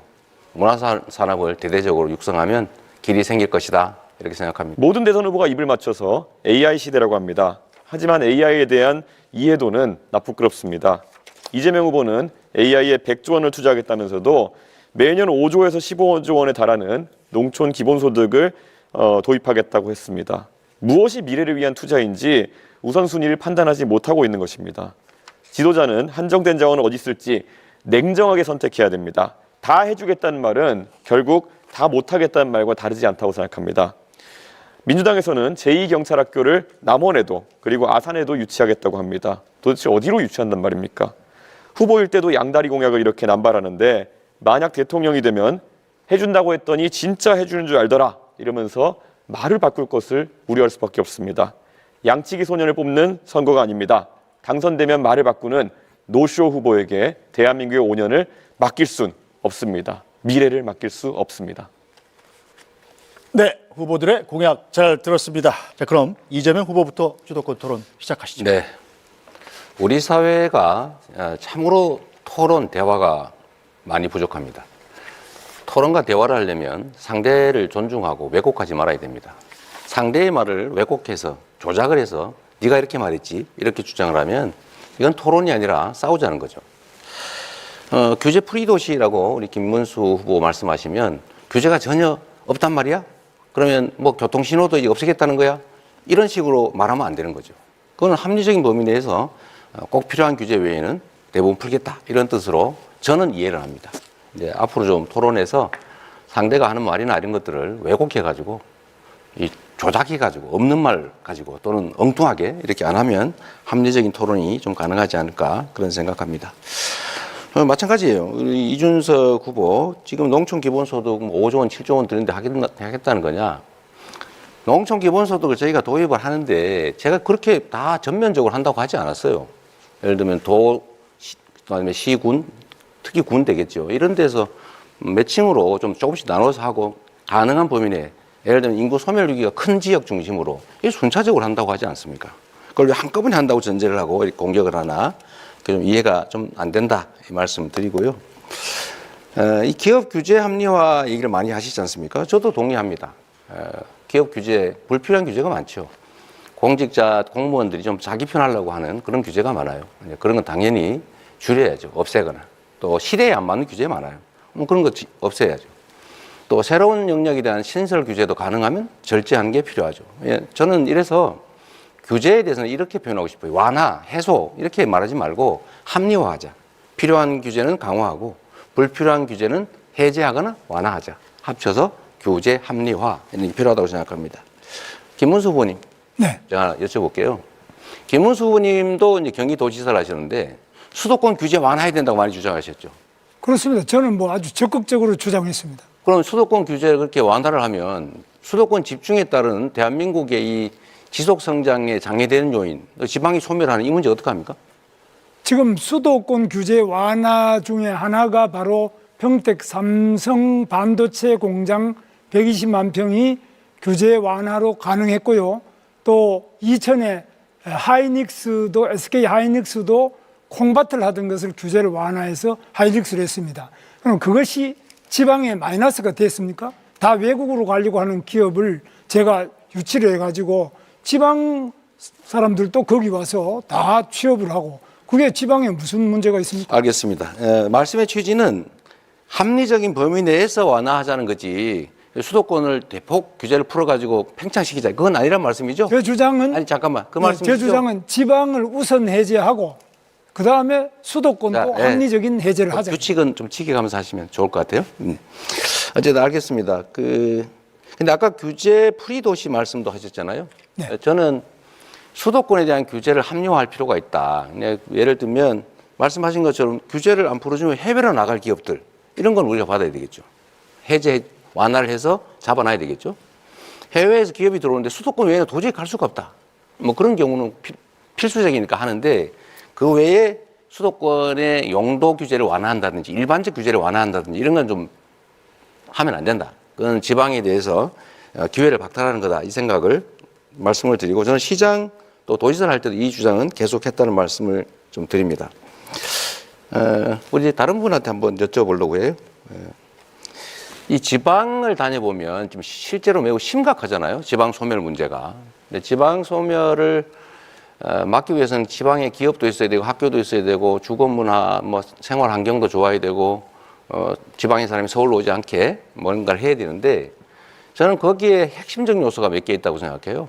첫째는 지방으로 갈 경우에 앞으로 에너지 문제가 상당히 심각할 텐데 서남 해안, 동해안 중심으로 재생에너지 중심 사회로 갈 거니까 그쪽에 전력 요금을 차등을 좀 둬가지고 전력이 생산되는 지역에 좀 싸게 에너지 공급을 해주면 좋겠다. 두 번째는 지방으로 갈 경우 대규모로 좀 감세나 면세를 좀 해주자.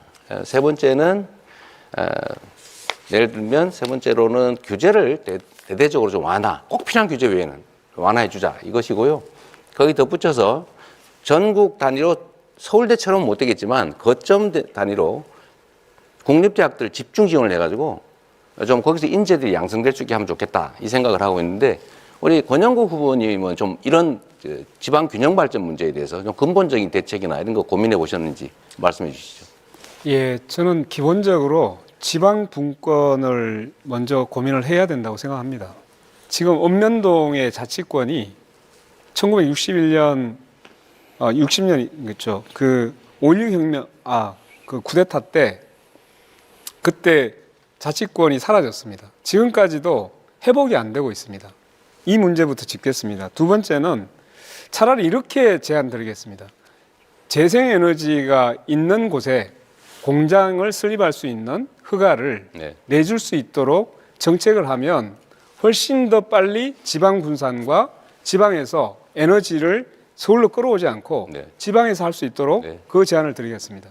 그러니까 전력 요금을 지금은 생산지와 원격지의 소비지의 가격이 똑같은데 장기적으로는 그 차등을 좀 둬서 왜냐하면 송전의 비용이 드니까요. 거의 합리적이죠. 생산지 가격을 낮추면 서남해안, 호남 또 경남 이 지역에 지금 이준석 후보는 잘 동의를 안 하지만 데이터 센터라든지 이 재생에너지를 필요로 하는 그런 기업들을 좀 유치할 수 있을 거라는 생각이 듭니다. 정말로 중요한 거는 이 나라가 이제는 주황 집중으로는 도저히 더 이상 지속적으로 성장하기 어렵다는 것입니다. 지방에 대한 분권과 지원을 이제는 시혜가 아니라 국가가 존속 지속 발전하기 위한 필수 정책이다, 전략이다 이렇게 생각해 주시면 좋겠습니다. 네, 김문수 후보 수도권 토론 시작하시죠. 이재명 후보한테 묻겠습니다. 네. 지금 원전을 짓지 않고 어떻게 지금 AI 세계 3대 강국, 뭐 저도 3대 강국 하자 그러는데 원전을 어떻게 할 것이냐 이걸 더 늘리지 않고 원전 부분에 대해서 과거에 그 문재인 대통령 때 한 탈원전 정책 그건 잘못됐다고 생각하시죠? 에너지 정책에 관해서는 원전이 필요하냐 안 하냐 이게 일도 양단으로 판단할 수가 없다는 걸 먼저 말씀을 드리고요. 요즘 말로 하면 에너지 믹스가 필요하다. 원전도 필요하고 재생에너지도 필요하고 그다음에 다른 에너지도 또 복합적으로 필요하죠. 다만 그 비중을 어떻게 할 거냐 그 측면에서 원전은 기본적으로 위험하고 좀 지속성에 문제가 있다. 그러니까 가능하면 원전을 활용은 하되 너무 과하지 않게 재생에너지 중심 사회로 전환해 가자. 이 말씀을 제가 드리는 겁니다. 혹시 우리 이재명 후보께서 우리 두산중공업이나 원자력 발전소를 만드는 그 원자로를 만든다든지 원자력 발전소 가셔가지고 그게 얼마나 안전한지를 점검하는 그런 현장을 한번 가보셨습니까? 그걸 꼭 현장을 가봐야 아는 건 아닌 것 같고, 폐기물 문제라든지 사고가 났을 때 엄청난 피해 이런 것들을 고려하면 가급적이면 원전을 피하는 게 좋은데, 기저전력으로 과연 원전을 완전히 지금 단계로 완전히 중단할 수 있냐? 저는 아니라고 생각해요. 가능한 범위 내에서 활용을 좀 하고, 대신에 지금 이제 좀 더 안전한 SMR 같은 것들을 지금 연구 개발하고 있잖아요. 그건 계속하고, 그냥 안전하고 편의적이고 비용이 싸면 이제 그런 것들은 써야죠. 1도 양단도 쓸 거냐 말 거냐 이렇게 하는 것은 너무 극단적이다. 국가 경영은 그렇게 단순하지 않죠. 그런데 우리나라가 원전 건설하는데 세계적인 선진 강국입니다. 그래서 맞죠. 저는 원전의 반응로를 만든다든지 실제로 원자력 발전소로 가서 또 원자력 안전연구소나 이런 데를 가서 점검을 해봤는데, 해보면은 만약에 그 위에 원자폭탄, 소형 원자폭탄 같은 게 나가사키, 히로시마에 떨어졌던 그런 정도가 떨어져도 그 위에 원자로 반응을 하는 부분이 파괴되거나 원자력 자체에 고장이 없습니다. 그래서 굉장히 안전합니다. 이걸 자꾸 문재인 대통령처럼 거의 뭐 영화 하나 보고 그냥 원전 위험하다 이렇게 생각하는데, 원전이 위험하다는 이런 이야기가 잘 관리되는 원전은 위험한 것이 아니라 오히려 더 안전하고 더 친환경적이다, 이런 것은 인정하지 않습니까? 저는 우리 김문수 후보님 말씀이 언제나 약간씩 어폐가 들어있어요. 예를 들면 네. 그렇게 안전하면 후쿠시마 원전 사고 왜 났습니까? 네. 체르노빌은 왜 사고 났어요? 그거는 대한민국의 원자로는 영원히 안전할 것이다. 그거 어떻게 보장합니까? 아닙니다. 잠깐만. 지금 당장은 눈으로 보기 안전할지 몰라도 사고가 날 수 있죠. 위험하죠. 더하기 거기서 나오는 폐기물 처리 문제가 해결이 안 되고 있지 않습니까? 그 두 가지 문제 때문에 가급적이면 안전한 재생에너지로 가자. 대신에 그 사이에는 좀 섞어서 쓰자. 그게 제 입장입니다. 저도 재생에너지를 하지 말자는 것이 아니고요. 원자력 발전소가 다른 풍력에 비해서 8분의 1, 비용이 8분의 1밖에 안 들고 태양광에 비해서도 6분의 1도 안 됩니다. 그래서 이렇게 값싸고 안전한 원자력을 왜 그동안 안 했느냐, 이것이 잘못된 환경론자들의 주장 때문에. 그런데 이런 부분에 대해서 이준석 후보는 어떻게 생각하십니까? 실제로 맞는 지적을 하셨다 생각하고요. 지금 이재명 후보께서 결국엔 뭘 자꾸 발전시키겠다 이렇게 말씀하셔서 비용 추계라든지 실제 어떻게 경쟁력을 갖출지에 대해서는 말씀을 잘 안 하고 계십니다. 아까 AI 산업 발전시키기 위해서는 김문수 후보님 말씀하신 것처럼 전력 확보가 제일 중요합니다. 그런데 비용 구조상 아까부터 계속 강조하시는 서남해안의 풍력 발전 같은 경우에는 킬로와트당 균등화 발전 단가가 300원 가까이 가는 그런 발전이고, 김문수 후보님 말씀하시는 거는 한 50원, 60원 정도의 균등화 발전 단가가 잡히는 원전인데 어느 것이 더 효율적인지는 이미 드러나 있는 것이거든요. 그런데 아마 이재명 후보께서 그런 아까 말씀하신 환경론자들의 말에 너무 많이 휘둘려가지고 국가 대사를 판단하시는 게 아닌가, 이런 우려가 있어서 만약에 혹시 집권하는 일이 생긴다 하더라도 그런 환경 카르텔에 대한 입장을 계속 받아들여서 오히려 산업을 좀 저해시킬 것 같다, 그런 우려가 오늘 토론하시는 걸 보니까 좀 들게 됐습니다. 네. 그 두 분께서 저를 협공을 하면서 저한테 기회를 안 주시네요. 아니, 저는 저한테 질문 안 하시잖아요. 네, 그 다음에 지금 우리 이재명 후보에게 말씀드리는데, 네. 이번에 이재명 후보께서는 지금 주가 지수 5천 시대를 열겠습니다. 그랬어요. 네. 지금 그런데 5천이 되면 저도 환영입니다. 좋겠는데, 이거 들은 분들이 이거 5천이라는 거는 좀 심한 거 아니냐, 이렇게 보는 분들이 많은데, 네. 우리 이준석 후보께서는 어떻게 보십니까? 이거 5천이 가능합니까? 저는 주식을 잘 저도 몰라서. 5천 하면 좋다 이런 생각을 하는데요. 예. 아마 이재명 후보께서 예전에 주식을 처음 경험하실 때 조금 뭐 친구분의 권유나 이런 거로 작전주로 경험을 하셨다고 본인이 얘기하신 바가 있거든요. 그래가지고 이런 걸 너무 가볍게 생각하시는 게 아닌가, 좀 그런 인식인데, 당장 이번에 민주당에서 상법 개정안을 추진한 것에 대해서 저는 개인적으로는 긍정적으로 평가합니다. 대주주의 어떤 강압적인 물적 분할이라는 걸 통해 가지고 일반 주주들이 손해보는 상황 속에서는 주가가 안 오릅니다. 그렇기 때문에 기업인이 자유롭게 경영할 수 있도록 하는 것, 또는 회사가 자기에게 맞는 판단할 수 있게 하는 것은 중요한데, 또 그 말만 하면 되는데 이재명 후보께서 표가 된다고 생각해서 부산 가가지고는 또 HMM이니 또 SK온이니 이런 것들 또 민간 기업인데 잠시 민영화를 앞두고 있다는 이유만으로 옮겨버리겠다 했습니다. 그런 게 바로 주식시장에 있는 이재명 리스크다 이렇게 말씀드릴 수 있을 것 같습니다. 네. 뭐 저는 정말 그렇게 되면 좋겠는데 참. 네, 이제 권영국 후보 주도권 토론 시작하시죠. 네, 우선 세 분에게 다시 묻겠는데요. 우선 이재명 후보께 묻겠습니다. 그 차별 없는 나라가 경쟁력 있는 나라입니다. 이번 광장에서 2030 청년들이 가장 많이 요구한 것이 차별금지법 제정입니다. 네. 1997년 김대중 전 대통령은 당 총재 시절 앞으로 이 땅에서 영원히 차별을 없애 나가겠다 하면서 차별금지법을 제정하겠다고 약속한 적이 있으십니다. 2007년 노무현 정부도 차별금지법을 발의했습니다. 2013년 문재인 대통령도 국회의원 시절 법안을 발의했습니다. 이재명 후보께서는 차별금지법 제정에 동의하십니까? 일단 저한테 기회를 주셨으니까 간단하게 재생에너지 생산 단가가 8배 비싸다, 6배 비싸다, 뭐 킬로와트당 잠깐만요, 300원이다. 이거는 아니요. 해결해 볼 필요가 있을 것 같고요. 그만하시죠. 예. 규모화를 하면 그건 어느 정도 해결할 수 있다는 말씀드리고, 차별금지법 관련해서는 차별이 어떤 특정 요소에 의해서 생기는 거 방치하는 거 바람직하지 않긴 한데, 네, 지금 단계로 거기까지 듣겠습니다. 거기까지 듣겠습니다. 네. 여러 가지 뭐 사회적 합의 이런 얘기를 많이 하시는 것 같아요. 그런데 28년입니다. 김대중 대통령 총재 시절에 얘기했습니다. 강산이 3번 변했습니다. 이게 과연 사회적 합의의 문제입니까? 결단의 문제입니다. 자, 이렇게 말씀드릴 수 있습니다.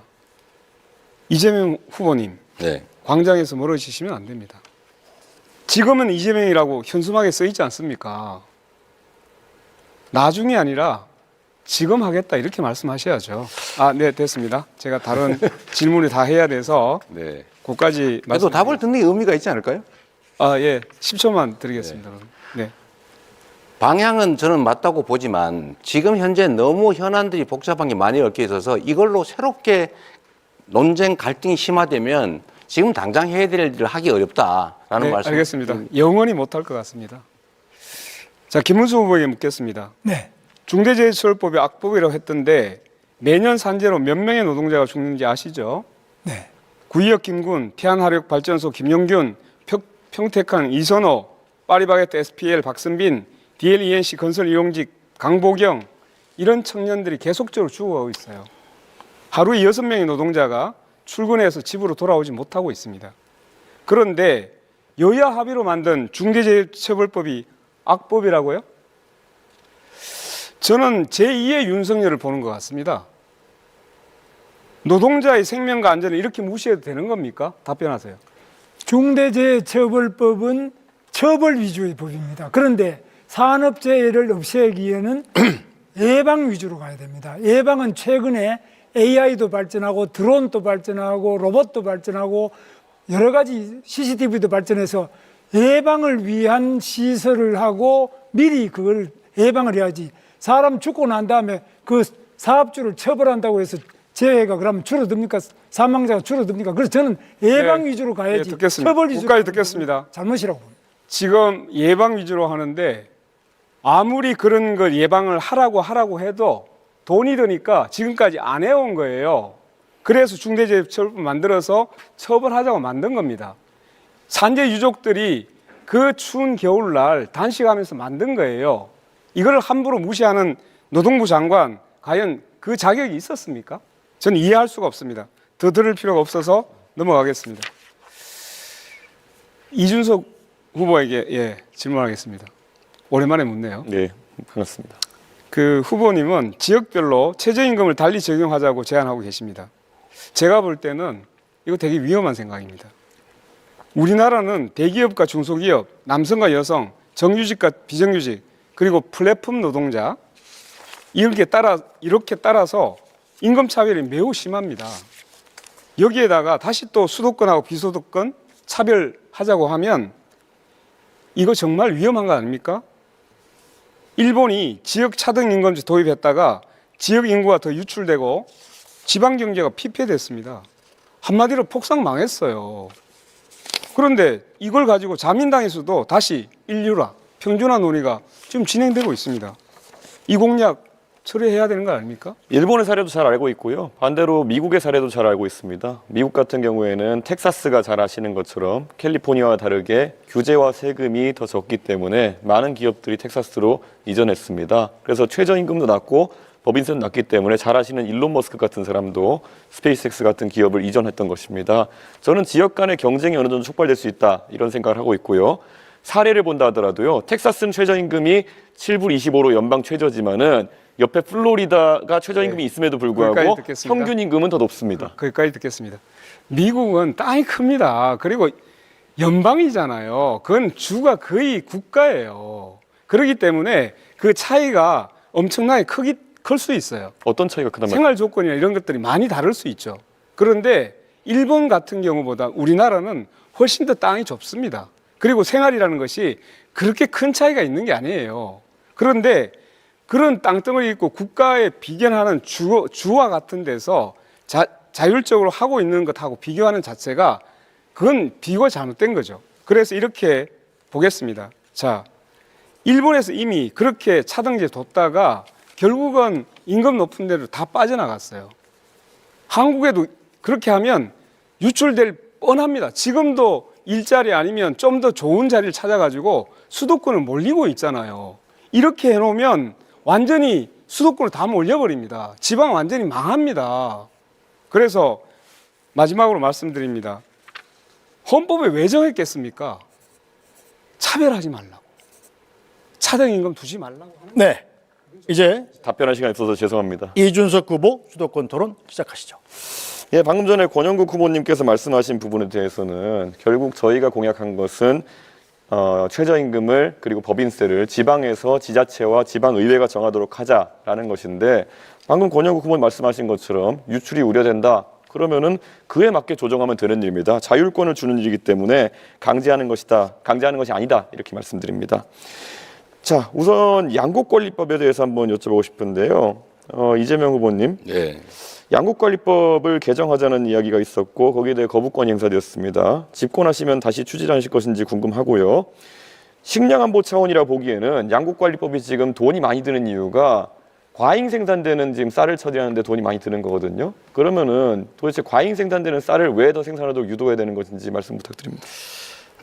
우리 이준석 후보께서 이제 한쪽만 보고 계신 거예요. 양쪽을 다 보면 좋겠습니다. 쌀값을 일정 가격 유지하는 게 장기적으로 전략 산업인 주식, 우리나라의 곡물 자급도를 올리는 길이겠죠. 그런데 가끔씩 과잉 생산되는 경우가 있어요. 그럴 경우는 정부가 사서 양곡 가격을 관리해 주자. 대신에 여기 추가로 경작 면적을 조정하기 위해서 대체작물 지원 제도를 도입하자. 이 두 가지를 동시에 도입하면 정부가 쌀 사지 않기 위해서 대체작물 지원을 예측해서 충분히 알겠습니다. 하면 관리가 가능하죠. 결국 3조 원씩 더 쓰겠다는 말을 그냥 저렇게 돌려가지고 핑계를 대고 계시다 이렇게 보면 될 것 같습니다. 안 쓰려고 대체작물 제도를 도입한다니까요. 이재명 후보님께서 스테이블 코인 이런 얘기도 하셨어요. 그런데 스테이블 코인 얘기하시면서 사실 어떤 방식인지 뭐 담보형이라고 하셨는데 담보형 코인들 중에서도 제가 알기로는 미국 달러화를 기반으로 한 담보형 코인 외에 실제로 스테이블 코인이 사용되는 경우가 거의 없습니다. 실제 USDT, USDC 두 가지가 90%가량의 유통량을 담당하고 있는데요. 혹시 USDT와 USDC 어떤 부분이 차이가 있는지 알고 계십니까? 첫째로 곡물 쌀값 관리에 3조 원이 USDT, 든다. USDC 질문입니다. 잠깐만 계세요. 저 대답은 수도권 우리가 토론입니다. 자율적으로 하는 것이죠. 그거는 수도권 토론입니다. 예. 그렇더라도 답을 들어보고 가세요. 얘기하고 다음에 할 거니까. 시간 낭비하시려고 하는 자, 3조 원을 쓴다는 얘기는 사실이 아니다. 그렇게 단정해서 그렇게 남의 정책을 호도하지 않으면 좋겠다는 것이고요. 두 번째로 원화 기반의 코인을 만든다라고 하는 것은 담보를 그 액수만큼 넣어놓고 거기에 맞게 코인을 발행하게 허용을 예, 하겠다 알겠습니다. 이겁니다. 알겠습니다. 그러면은 안정성이 있죠. 예. 왜 그래서 문제가 돼요? 결국에는 지급 준비를 얼마로 하겠다는지 이런 것들을 여쭤볼 수 1대1로 있겠는데요. 한다고요. 1대1이면 그게 동작 가능한지 궁금하고요. 자, USDT, USDC 차이는 USDC 같은 경우에는 주체가 계좌 동결 등을 할 수 있기 때문에 훨씬 관리가 엄격합니다. 그런데 이번에 민주당이 추진하는 스테이블 코인 같은 경우에는 이런 자금의 불법적 유통이나 이런 것을 막기 위해서 어떤 장치를 할 것인지 이런 것도 궁금하고요. 예를 들어 USDC 이런 것들은 대북 송금 같은 걸 하더라도 그걸 전부 다 계좌를 동결할 수 있기 때문에 조금 더 안전한데 이런 스테이블 코인에 대한 구체적인 전략 없이 실제로 그냥 이야기해 버리되면은 작전주 하시던 것처럼 그냥 시장을 들썩이게 하는 효과밖에 없다. 이렇게 말씀드릴 수 있을 것 같습니다. 이게 코나이 같이 또 어떤 기업이 맡아가지고 이런 사업을 진행하게 될지 갈수록 궁금해지고 있습니다. 답을 좀 할까요? 아니요. 그리고 민주당이 사실 허위사실 공표에 대해서 행위 부분을 삭제하겠다 이런 말을 하면서 이런 토론 자리에서 자유롭게 좀 말하자 이런 취지로 입법을 하는 걸로 알고 있는데요. 오늘 당장 아까 자랑스럽게 김용태 의원 얘기를 하시던데 김용태 의원이 이재명 후보 말씀하신 내용에 대해서는 부연해서 얘기하는데 그걸 왜곡이라 하시면서 바로 고발해 버리시는 취지는 뭡니까? 공직선거법 나는 고발하면 안 되고 김용태는 해도 된다 이런 겁니까? 이것도 역시 하나만 알고 계셔서 그런 거예요. 낙선 목적 뭐 이런 거 하시려는 거죠? 우리가 얘기하는 것은 자신의 당선을 위해서 행위에 대해서 뭐 종교, 경력, 학력 이런 건 다 놔두고 과거에 있었던 어떤 행위에 대한 발언이 잘못되면 그걸 처벌하는 거 이거는 전 세계에 찾기 어려운 제도다. 이렇게 악용이 되지 않습니까? 그러니까 낙선 목적으로 타인에 대해서 허위 사실을 막 공표하는 건 처벌해야죠. 자기가 어떤 일, 옛날에 어떤 일, 친구하고 어떤 일이 있었는데 이런 얘기가 처벌하면 되겠습니까? 예. 그렇게 악용하면 안 된다. 그 얘기예요. 예, 어쨌든 AI 투자에 대해서도 계속 100조 말씀하셨는데요. 대충 그럼 100조라는 큰 돈을 국민들한테 제시하셨으면은 얼마를 어디에 넣겠다 정도 개괄이 있을 것 같은데 분야 한번 세 가지로 나눠보시겠습니까? 세 가지로 나눌 이유는 없는 것 같고요. 이거 나눠서 얘기해 일단은 주시죠. 내 얘기를 들어보십시오. 100조 원이라고 하는 것은 당장 100조 원을 정부 재정으로 만들겠다는 게 아니고 AI 관련 산업에서는 연구 개발도 필요하고 지원도 필요하고 투자도 필요한데 정부가 모태펀드 등을 만들어서 민간 자본을 유치해서 연차적으로 100조 원 정도를 투자하겠다 그 말이니까 그 세부적인 내역을 어디다가 투자할 거냐, 어떤 회사에 투자할 거냐, 어떤 연구에 투자할 거냐라는 것은 또 검토해 가면서 만들어가는 것이죠. 예, 알겠습니다. 세부적으로 계획도 없는데 100조 원 넣겠다는 말씀 잘 들었고요. 권영국 후보께 질문 드리겠습니다. 차별금지법은 저도 관심이 많아가지고 제가 국민의힘 대표 된 다음에 실제로 여러 토론에서도 발언한 바가 있습니다. 차별금지법도 현재 입법 제한된 것이 다양한 버전이 있는 것은 알고 계시죠? 네네. 그래서 또 용인할 수 있는 차별은 용인한다 이런 식의 완화된 버전도 있고 보편적 차별금지법도 있고 그렇습니다. 어떤 입장을 지지하시는지 간략히 먼저 답해 주시겠습니까? 저는 포괄적 차별금지법이라고 해서 여러 부분에 뭐 학력, 학벌, 고용 형태, 인종, 종교, 또 성별, 뭐 성적 지향, 성별 정체성 뭐 이런 모든 것들을 통틀어서 나이도 마찬가지고요. 예, 감사합니다. 여러 부분에 예, 그 사실 정의당에서 제가 과거에 공천 기준 같은 걸 보면은 네. 뭐 차별금지법을 얘기하지만은 전과에 대해서는 굉장히 엄격한 것 같았습니다. 그런데 보편적 차별금지법에서 그러면 전과가 있는 사람 같은 경우에는 기본권이 제약돼야 되는 것인지 아니면 그 사람에 대해서는 다르게 볼 수 있는 건지 궁금합니다. 전과에 대해서는 법적으로 제한이 있잖아요. 거기에 따라서는 법적인 제한을 받는 것이죠. 이미 형을 산 사람에 대해서는 그것은 형을 살았던 부분하고 또 기존의 그 전과와 자기 하는 업무의 관계에서 네. 자, 음주운전은요? 네. 자, 내 후보의 공약 검증 토론까지 기호 1번 더불어민주당 이재명 후보 말씀하시죠. 존경하는 국민 여러분, 지금이 참으로 큰 위기입니다. 얼마나 먹고 사는 일이 힘들고 팍팍합니까? 지금 내란 세력들 때문에 나라가 이렇게 위기에 빠졌습니다. 지금 대통령 선거를 앞두고 있습니다. 대통령. 크게 국민들을 통합해서 하나로 힘을 모으는 그런 우두머리겠죠. 이 대통령을 뽑는 데 있어서는 과연 그가 이 나라, 이 국민들을 힘을 합쳐서 정말 새로운 대한민국으로 만들 수 있는지를 꼭 보셔야 합니다. 유능하고 충직한 그 대리인을 뽑아야 국민이 맡긴 권력과 예산을 오로지 국민만을 위해서 제대로 쓸 것입니다. 주어진 권력을 사적 이익을 위해서 남용하는 그런 정치 집단에게 다시 또 대한민국 운명을 맡길 수는 없는 것 아닙니까? 이번 선거는 심판 선거가 맞습니다. 유능한 그리고 준비된 대통령 후보 저 이재명에게 기회를 주시면 새로운 대한민국을 만들어서 보답드리겠습니다. 네, 여러분은 어떻게 보셨습니까? 오늘 이 시간 유권자 여러분의 선택에 도움이 되셨기를 바랍니다.